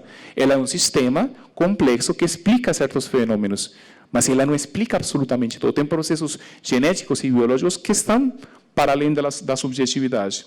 Em tudo isso, nós pensamos que a pesquisa ela não só opera no campo científico, ela opera em articulação com a prática profissional, já para concluir. O que significava isso? Que, para nós aprender do Fernando, por exemplo, que cada vez que você faz pesquisa, você também faz uma intervenção. Isso implica ter um cuidado ético com as ações que a gente faz. Quando você conduz um diálogo tenso, emocional com as pessoas, em um contexto familiar, em um contexto com uma criança, você não só está, entre aspas, como você fala, coletando, você está gerando processos subjetivos nas pessoas. E isso nos faz pensar certamente que essa contribuição da proposta do Fernando para a pesquisa é também uma contribuição para a prática profissional, que elas são uma unidade, elas não operam, quando se faz de maneira mais interessante, elas não operam como dois processos certamente isolados. Eu penso que Fernando nos lega uma série de contribuições em termos pessoais, para todos nós, para essa mesa, mas também para vocês, porque eu vejo os seus rostos emocionados. Lega uma proposta que as propostas, quando elas têm tanta força como a teoria da subjetividade, elas continuam. E nós estamos aqui relembrando o Fernando, porque a melhor forma, Daniel já falou, de a gente homenagear o Fernando, certamente, é continuar pensando, é continuar produzindo ideias, é continuar gerando formas de pensamento e com seus desdobramentos também políticos e culturais, porque mesmo que o Fernando em poucas oportunidades escreveu nessa relação ciência e política, sabemos que a própria pesquisa da epistemologia qualitativa representa uma alternativa política, inclusive em momentos tão críticos como nós estamos certamente vivendo na contemporaneidade. Eu agradeço, muito obrigado então, pela atenção.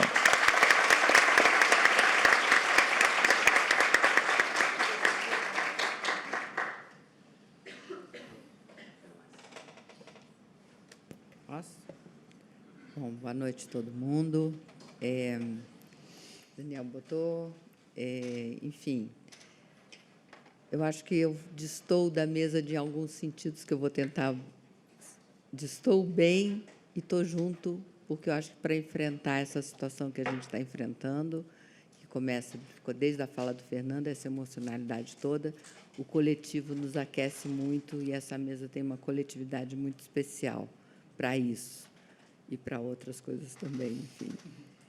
Mas eu acho que eu faço a diferença porque eu sou da geração do Fernando.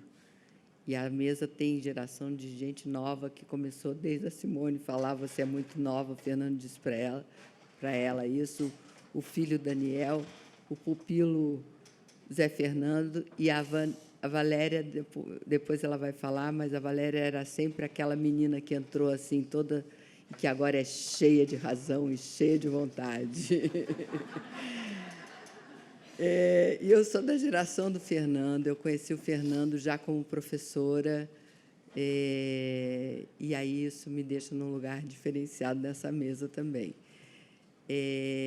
Uma outra coisa também que me deixa diferenciada é que eu não sou psicóloga. A minha formação primeira de graduação é fonoaudiologia, e eu trabalhava com fonoaudiologia. Então, se o Fernando sabe que eu fiz PowerPoint para entrar numa mesa como essa, ele ia me lascar o cano. Ele ia me dizer, como, Cristi, que estás fazendo? Com certeza ele sabe. Todo mundo obedeceu, né? Só eu que fui contra. Mas eu sei que eu falo PowerPoint sem ter o PowerPoint como uma prisão. E, principalmente, essa coisa que eu fiz, na verdade, é um escrito que eu quis juntar para vocês também estarem lendo o que eu estou escrevendo, porque eles também estão com um escrito aqui na mão. O Fernando não falava, você tinha no telefone. Fazia umas palavrinhas assim, e isso era uma das coisas fantásticas que o Fernando tinha. E vocês viram um pouco, ele começava a falar um assunto, ele era capaz de falar 2 horas num assunto, que também não falava mais do que isso, porque aí já deu para a bola, ele já ia embora, porque não dava mais para ficar falando. E ele se achava que ele ia perder o fio da meada, ele começava o assunto, ele problematizava, ele argumentava, dava essa virada, como o Daniel disse, dava um exemplo do neto, trazia um exemplo de Cuba, de Angola, e a gente dizia, ele não vai retornar, e ele retornava e fechava o pensamento dele de uma maneira magistral. Essa era muito a característica do Fernando.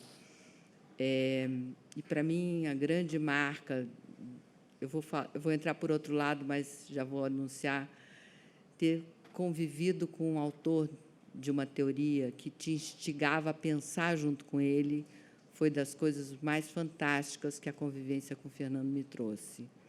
fora a grande amizade que a gente tinha com ele, com a Albertina. Bom, dessa minha especificidade dentro dessa mesa, eu vou falar um pouco da minha trajetória, de como eu cheguei na teoria, e um pouco falar, porque me tocou falar da teoria da subjetividade e a educação, e aí eu vou tentar dizer por onde eu cheguei para a educação como fonoaudióloga. Vamos lá, Dan, vê se você me ajuda. Eu vou fazer o recorte depois da minha formação como fonoaudióloga. Eu chego em Brasília e vou fazer um mestrado em Linguística na Universidade de Brasília. A minha formação em Psicologia, naquela época, era Psicologia da Aprendizagem e todo o comportamentalismo aqui, e Psicologia do Desenvolvimento e toda cognitivismo piagetiano desse lado. E eu sempre achava que aquilo, psicologia não era para mim, eu não ia dar certo na psicologia, que tinha essas divisões tão pouco produtivas na minha maneira de pensar, talvez até a teórica naquela época, eu estava na graduação ainda. E chego, então, vou fazer linguística, porque a linguagem era exatamente o período áureo da linguagem, do valor da linguagem nas ciências sociais e humanas na década de 80. Termino o mestrado em 88. E o nome do meu trabalho foi a Interação Discursiva da Primeira Entrevista Terapêutica, reflexões sobre a anamnese fonoaudiológica, que se reveste de especificidades, porque, muitas vezes, se é uma criança, você conversa com um adulto, se é um adulto que tenha tido um acidente vascular cerebral, que está com uma afasia, você precisa de alguém para estar junto, falando por essa pessoa.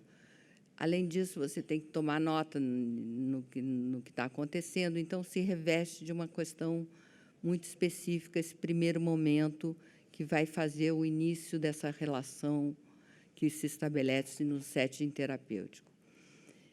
E aí, nesse momento, eu tento já, de uma maneira que a minha orientadora não conseguiu me segurar também, juntar duas abordagens teóricas. Foi um fracasso, viu? Já vou adiantando que foi um horror.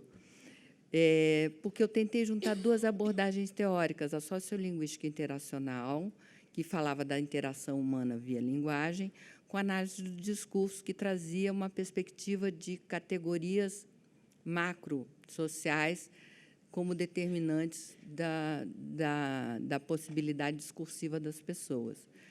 E, nessa tentativa de, então, mesclar duas abordagens teóricas de origens completamente diferentes, foi o tal do fracasso, porque uma pessoa da banca veio em cima de mim e disse: você jamais poderia ter feito isso, porque você está juntando duas perspectivas teóricas completamente diferentes. E eu, na verdade, atualmente, olhando para trás, eu acho que eu estou lá naquele lugar, procurando buscar um lugar para o sujeito, para essas pessoas que estão na relação, que são, ao mesmo tempo, duas pessoas na relação humana e têm vivências sociais também, que estão juntas naquele momento, articuladas ao momento do indivíduo. Eu acho que eu tentava buscar essa ideia olhando para trás, nessa perspectiva.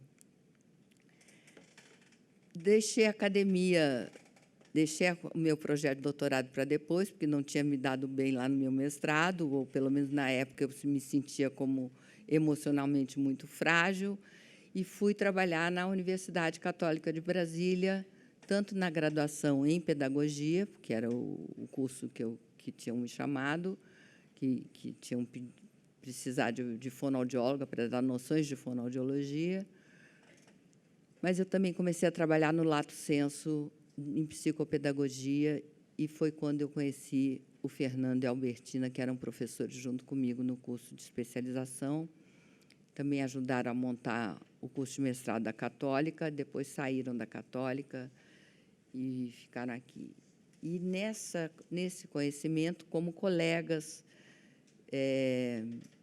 convivências extremamente produtivas, porque a gente tinha um laboratório, as meninas que estavam fazendo o curso traziam, a gente discutia casos, então eu tive uma vivência muito rica, tanto com o Fernando quanto com a Albertina, até que eu resolvi fazer o doutorado, e essa também é uma diferença que me faz na mesa, eu fui orientanda da professora Albertina, enquanto os meus colegas, menos você, né, Simone?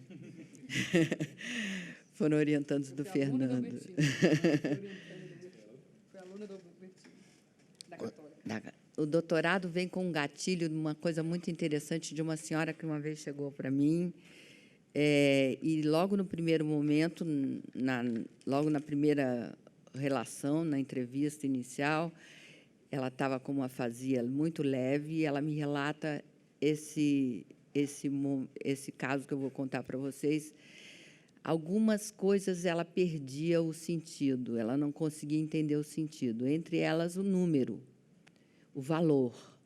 Então, ela entra numa loja, depois do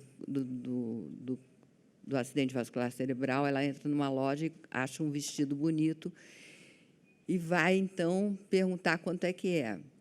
E a pessoa diz, sei lá, R$500, R$524, alguma coisa desse tipo, e ela não entende por conta do problema, e aí ela pede para repetir, quanto é mesmo?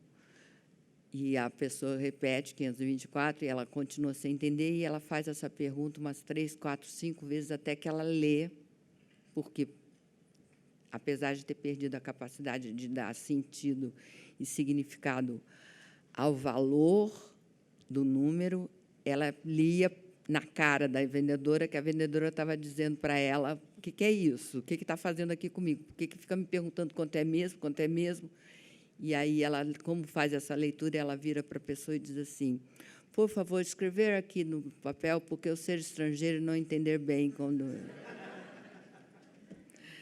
Isso foi o gatilho, essa vivência, essa experiência dessa pessoa, foi o gatilho para eu ir buscar o doutorado, para tentar entender como é que essas pessoas se inscrevem nos seus processos linguísticos, como é que a comunicação não é só pré-determinada e determinante das pessoas. Aí eu vou fazer psicologia, por causa da Albertina, por causa dessa que eu não conhecia nada ainda da teoria da subjetividade, mas que se abria alguma possibilidade alternativa dentro daquilo que eu achava que era a psicologia restrita ao comportamentalismo, ao cognitivismo, e eu já tinha algumas leituras da perspectiva histórico-cultural. E eu, então, faço um trabalho sobre um olhar sobre a relação sujeito-linguagem, a subjetividade e os transtornos da comunicação, que foi defendido em 2004, que a teoria estava, na verdade, se instituindo como tal, o livro era o sujeito e a subjetividade. Então, eu busquei entender as formas como o sujeito subjetiva a singularidade de sua própria linguagem em diferentes momentos da vida, em diferentes distúrbios comunicativos, porque eu fiz o estudo de casos, 4 estudos de casos de uma criança pequena de 3 anos, uma menina com 7, um pouco mais, eu acho, 8, uma menina, uma moça com 15 e um jovem adulto com 21 ou 22 anos, cada um com um distúrbio diferenciado. E com todos eles eu fiz um acompanhamento, quer dizer, a minha pesquisa foi uma pesquisa clínica, eu fiz o acompanhamento fonoaudiológico, eles eram meus pacientes na época, e envolveu também a vida familiar e escolar, porque a escola já me interessava, porque eu estava formando professores na pedagogia. E aí eu achei essa citação do Fernando, que, na época, em 2004, eu não tinha, mas que ela exatamente cai como uma luva no que eu pensava em escrever naquela época. A linguagem não paira sobre o homem. É uma produção humana que carrega todo o caráter subjetivo de sua configuração e da trama viva da relação com o outro. Era isso que eu sempre buscava estar caracterizando nos meus estudos de caso. E aí eu faço concurso público para a UNB, já em final de 2005, 2006, e vou buscar entender que trajetória era essa que eu fiz, porque na prova do concurso público você tem que justificar a tua trajetória. E aí eu fui me dar conta que eu sou fonoaudióloga, meu mestrado é linguística, meu doutorado é psicologia, e eu trabalho com formação docente e reflito, portanto, academicamente, muito mais na questão da educação. E fui tentar entender, afinal de contas, o que me traz com essa, como dizia o Fernando, essa multidisciplinaridade em pé. Ele dizia sempre isso, que eu era a coisa em pé.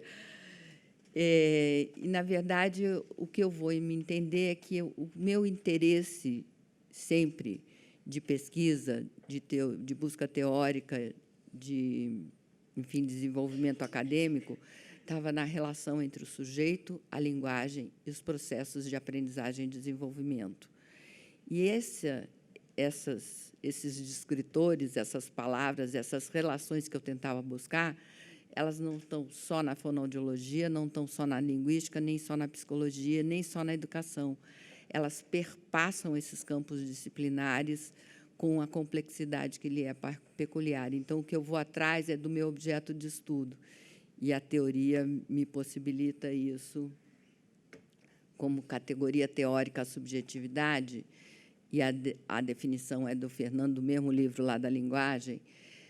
É um sistema simbólico emocional, a gente já ouviu tanto o Daniel quanto o Zé Fernando falando disso, orientado à criação de uma realidade peculiarmente humana, a cultura, da qual a própria subjetividade é condição, e de seu desenvolvimento cultural, e dentro da qual tem a sua própria gênese, socialmente institucionalizada e historicamente situada. É essa categoria que me permite, é disso que eu estou falando quando eu penso nessa relação entre o sujeito, as formas que ele tem de se expressar via linguagem, ou pelo silêncio, pela não linguagem, mas que é uma forma de estar, e processos de aprendizagem e desenvolvimento. E essa categoria, então, para mim, abre a possibilidade dessa nova inteligibilidade sobre esses processos humanos da relação do sujeito com a linguagem, que permite, então, processos de aprendizagem e desenvolvimento.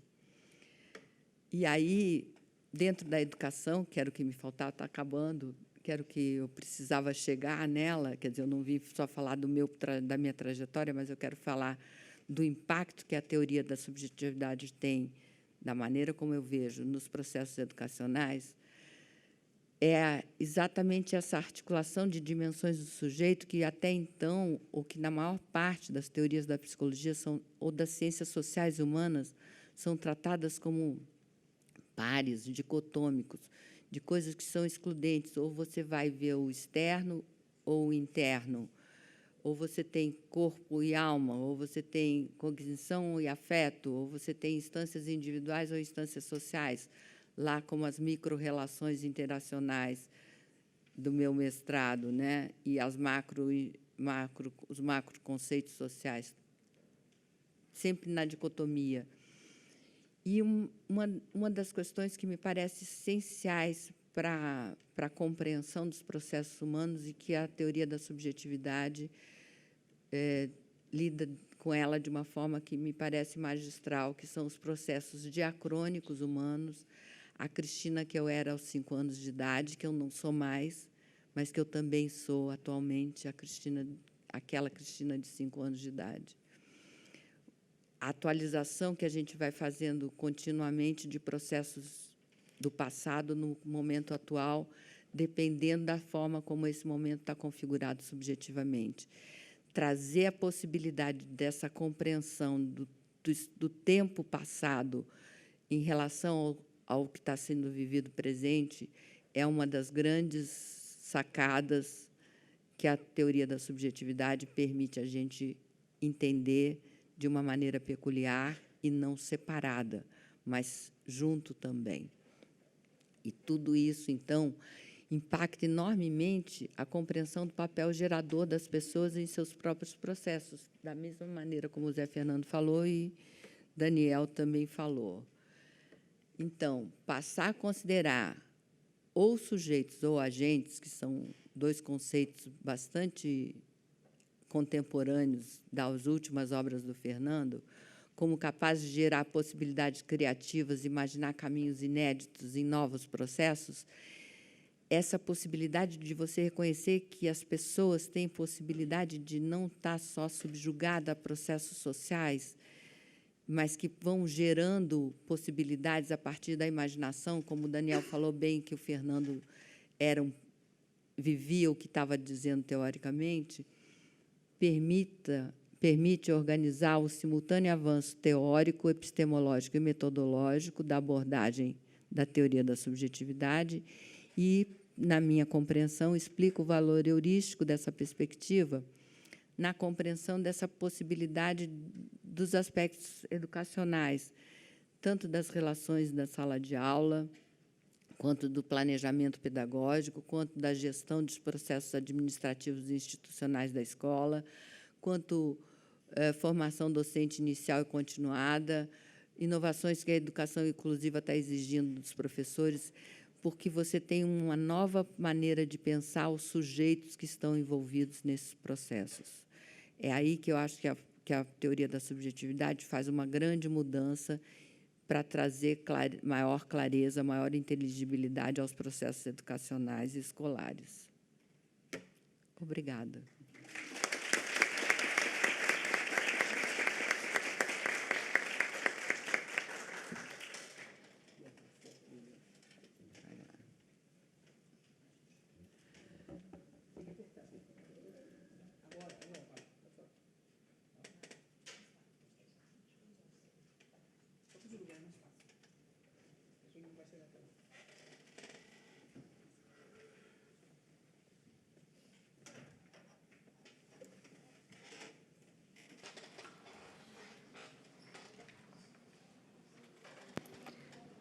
Está falando. Sim. Então, gente, boa noite. Bom, vou começar com o que a Cristina colocou. Eu sou a menina que se rebelou, né? Agora tem vontade própria. Eu gostaria de agradecer, né, as pessoas aqui da mesa, Simone, por nos proporcionar essa homenagem ao Fernando, que ele merece, né? E também gostaria de falar, acho que para a Simone também isso é importante, que ela saiba que a gente tem alunos aqui que formaram com a gente há 10 anos e estão aqui nos prestigiando, né?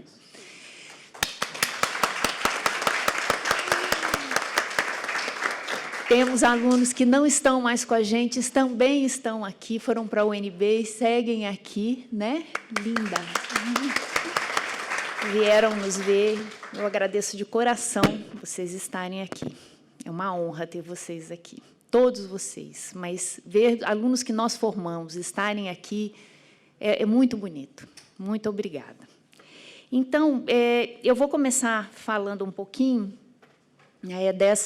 da forma como o Fernando foi entrando, eu fui entrando na vida dele, ele na minha vida, que foi no ano de 96, eu fui assistir... Na verdade, eu tinha uma colega que estava no mestrado já comigo, a gente já fazendo algumas disciplinas, e ela me dizia assim, olha, tem um professor novo aqui na UNB, que eu acho que você deveria assistir algumas aulas com ele. E eu peço, então, para ser aluno ouvinte de uma disciplina que ele dava naquele momento. Eu era orientada por outra professora. Isso me leva a pensar, então, na relação professor-aluno, né? Isso foi muito importante para a minha própria formação como professora, sentir o que era uma relação autêntica com o professor. Porque o Fernando sempre foi uma pessoa de uma presença muito forte e ele, através do diálogo, ele sempre foi uma pessoa muito provocadora. Acho que essa é uma das marcas dele nas pessoas que conviveram com ele, né? E pensar que o diálogo, gente, ele não vai se fazer na horizontalidade, ele se faz na tensão, na diferença, né? E isso vai mobilizando uma qualidade de relação que pode fazer com que a gente vá, então, fazendo reflexões num outro nível. Eu acho que o meu percurso com o Fernando é muito marcado por isso, né? Desse tensionamento constante do meu pensamento, da forma de pensar e de me representar dentro da própria psicologia. Porque, como todos os três colegas já colocaram, inclusive Simone, é essa ideia de que ele traz uma proposta de uma psicologia num outro nível, para que a gente possa integrar discussões sobre o social e o individual. Eu me lembro que, e aí, por essas coisas do destino, né, a minha relação com a outra orientadora não deu certo, e eu tinha bolsa na época, e a universidade tinha que dar um jeito, né, porque eu tinha bolsa, como é que a pessoa vai ficar sem orientação? E o Fernando tinha acabado de chegar na universidade e falaram assim para ele, olha, então, vai orientar aquela moça, ela agora é sua orientadora. E eu me lembro que eu já cheguei chorando, né, para conversar com ele, e ele sempre falava que ficou com muita pena de mim, por isso que ele me aceitou. E a gente sempre brincava, Ainda bem que eu tive pena, ele sempre falou isso para mim, né? Porque isso virou uma relação de 23 anos, e eu acho que, para o meu desenvolvimento pessoal, isso foi muito importante, né? Então, pensar que a relação com o outro ela pode ser muito mobilizadora de momentos qualitativos de desenvolvimento pessoal, de desenvolvimento intelectual, e mesmo na minha forma de atuar como professora, né? Eu acho que isso foi muito importante. E, nesse percurso todo, eu começo discutindo saúde e, atualmente, eu tenho discutido psicoterapia. E, algumas vezes, eu fiz algumas supervisões, né, com o Fernando, e eu cheguei para ele uma vez e falei assim, eu chamava o Fernando de Gonzales, né? Falei assim, Gonzales, olha, eu tenho um caso assim, o que você pensa, como é que a gente pode pensar essas coisas? E aí eu conto a história para ele, ele responde da seguinte forma, Mori, você é muito suave. Eu teria falado para essa moça, no caso que você está me contando, elimina esse tipo da sua vida, elimina. Né? Esse era o Fernando, então ele tinha muito essa coisa do elimina. E o que isso me faz pensar, né, com a questão da psicoterapia e a própria questão de ser psicoterapeuta. Eu acho que pensar nos termos da subjetividade é pensar que não existe uma forma universal de lidar com o outro e de pensar os processos humanos de uma forma padronizada. Eu acho que um dos pontos interessantes que o Fernando traz na contribuição dele, teórica, é pensar que o humano é subversivo. Então, que não existe uma forma única de lidar, no contexto, por exemplo, da psicoterapia, através de critérios, né, que são comuns, porque as pessoas são muito diferentes quando a gente lida com elas. Elas têm necessidades diferentes e a gente subjetiva essas pessoas de um lugar diferenciado. Então, é importante pensar também como a nossa trajetória pessoal ela está atrelada a essa forma de sentir o outro num contexto de psicoterapia. Por exemplo, eu não comentei agora, mas quando eu fui fazer mestrado, eu sempre fui uma apaixonada pela teoria junguiana. E, quando eu fui conversar com o Fernando, eu falei, olha, depois de vários nãos, eu já tinha me conformado que eu não iria discutir isso no mestrado. Quando eu falei, estou de orientador novo, vamos tentar, né? Falei, olha, eu gostaria também de discutir Jung. Ele virou para mim, e isso, para mim, foi fundamental para eu me pensar como professora ao longo do tempo e orientadora. Ele diz, olha, eu não transito nessa discussão do Jung, mas eu vou estudar junto com você para você escrever isso no seu mestrado. Isso, para mim, foi fundamental para eu pensar a relação com o outro, a qualidade da relação com o outro. Quando eu falo isso, gente, isso não significa que o meu relacionamento com o Fernando foi um relacionamento suave, que a gente não teve embates, nós tivemos brigas terríveis, muitas brigas, de eu ficar brava com ele, de ficar sem falar com ele, e isso não significou um rompimento, porque uma das coisas, né, que você levanta sobre a emoção, ele sempre me dizia que as nossas brigas, elas nunca terminaram com o nosso relacionamento pela qualidade do afeto que existia entre a gente. Então, esse é um ponto fundamental para pensar a emoção nos processos humanos.